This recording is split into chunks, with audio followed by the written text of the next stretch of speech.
आला हजरत इमाम अहले सुन्नत मुजद्दिद दीन व मिल्लत मेरे आला हजरत से किसी ने पूछा था कि हजरत जी बीबी नात पढ़ सकती है? फतावा रज़विया की 14वीं जिल्द, बीबी मिलाद पढ़ सकती है? मिलाद?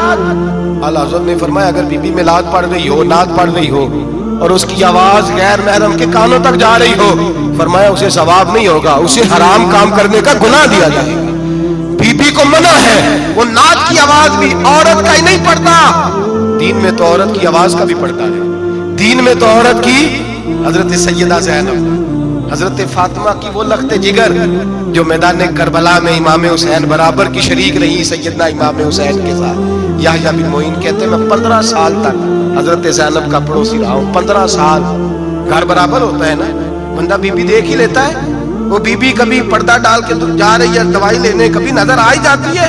कहते 15 साल में सैयदा फातिमा की बेटी का पड़ोसी रहा हूँ, मैंने कभी बुरके में छुपी हुई ज़ैनब भी नहीं देखी।